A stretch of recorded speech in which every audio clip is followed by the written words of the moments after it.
Spider-Man est un mastodonte des adaptations de comics au cinéma. Mais savez-vous quels éléments viennent directement des comics? C'est ce que nous allons voir tout de suite. Vous êtes prêts? On y va. Peter Parker est un jeune orphelin vivant chez son oncle et sa tante. Peter est un amoureux de science et il est fou de sa voisine Mary Jane Watson. C'est lors d'une sortie scolaire dans un laboratoire scientifique Columbia que sa vie bascule. Une araignée modifiait génétiquement le mort, lui conférant des pouvoirs de type arachnéen.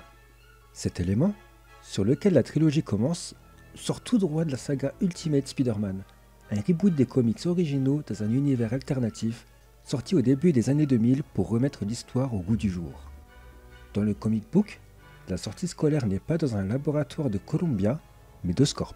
Pendant ce temps, la société Oscorp est financée par l'armée afin de mettre au point de nouvelles armes. Norman Osborn, PDG de la boîte, travaille d'arrache-pied sur une formule pouvant créer des super soldats, des humains 2.0 plus forts et plus intelligents. Selon le Dr Strom, un collègue d'Osborn, il faudrait remanier la formule car les sujets montrent une puissante agressivité et une aliénation. Norman décide d'utiliser la formule sur lui-même, le transformant en bouffon vert. Sa nouvelle personnalité le pousse alors à tuer le Dr Strom et à voler le planeur. Cet élément est en fait un mélange de la série Amazing Spider-Man, qui est la version originale, et la série Ultimate Spider-Man. Dans la série Amazing, Osborn travaillait avec Strom afin de lui voler ses recherches.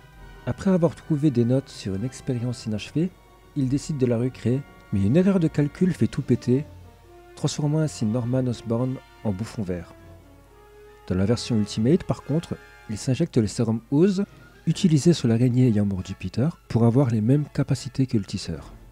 La découverte des super-pouvoirs est très différente entre le film et les comics. Alors qu'il découvre cette toile d'araignée organique, une invention pour le film, dans le réfectoire du lycée, Peter envoie accidentellement un plateau sur Flash Thompson, un camarade de classe qui décide de se venger avec ses poings. Mais les sens surdéveloppés de Peter parviennent à le mettre en garde face au danger dans un monde qui tourne au ralenti. Il terrasse Flash, s'enfuit de l'école et, comprenant qu'il a des super pouvoirs de type arachnéen, tente de grimper au mur. Dans la série Amazing Spider-Man, une voiture manque d'écraser Peter, qui ressent le danger et saute pour l'esquiver. Sa force décuplée le projette plus loin qu'il le pensait et le jeune homme se retrouve accroché à un mur qu'il escalade à l'image d'une araignée. Quant à la série Ultimate, Peter découvre son sens d'araignée lorsque Kong, un ami de Flash Thompson, essaie de le frapper dans les couloirs du lycée, élément dont Sam Raimi s'est inspiré pour le film.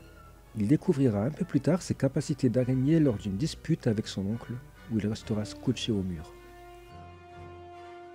La famille Parker est très pauvre, et Peter est à l'âge où il souhaite impressionner Mary Jane, son amour de toujours. C'est ainsi qu'il accepte de faire du catch en échange de 3000 $ pour 3 minutes dans un ring, et remporte le combat à seulement 2 minutes. Le président de la fédération de catch profite donc de l'occasion pour l'arnaquer et lui donne seulement 100 $. C'est là qu'intervient Dennis Carradine, un braqueur notoire venant dérober la fédération de catch. Peter, énervé par l'arnaque dont il est victime, refuse d'arrêter Carradine. Cet homme tuera Ben Parker afin de lui voler sa voiture. Dans les comics, c'est approximativement la même chose au sujet du catch, bien que Peter soit resté un assez long moment en tête d'affiche, devenant une véritable superstar. Par contre, le décès de Ben Parker est totalement différent.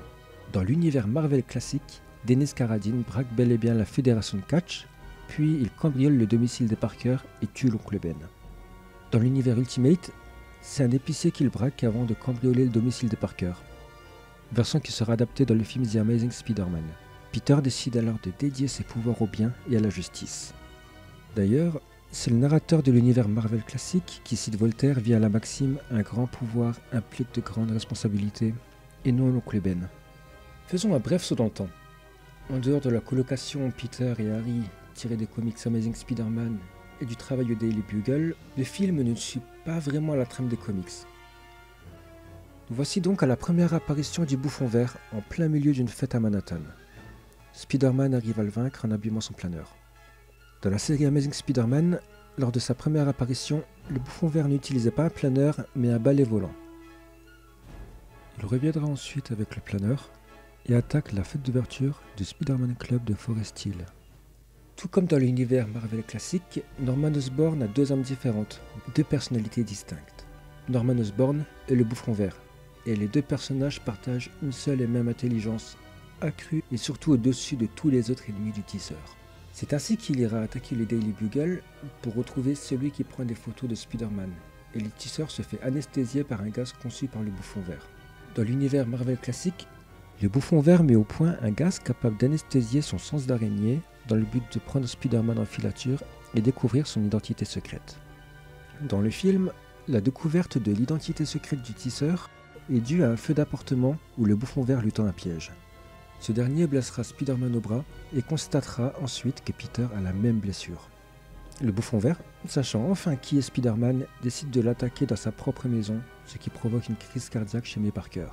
Cet élément est également inspiré de la soirée du Spider-Man Club, où le tisseur a dû abandonner son combat contre le Bouffon Vert pour secourir sa tante qui faisait une crise cardiaque. Lors de l'acte final, le Bouffon Vert kidnappe Mary Jane et attire le tisseur sur le pont de Brooklyn. Le choix est simple. Mary Jane et une télécabine pleine d'enfants sont jetés dans le vide, poussant Spider-Man à choisir qui sauver.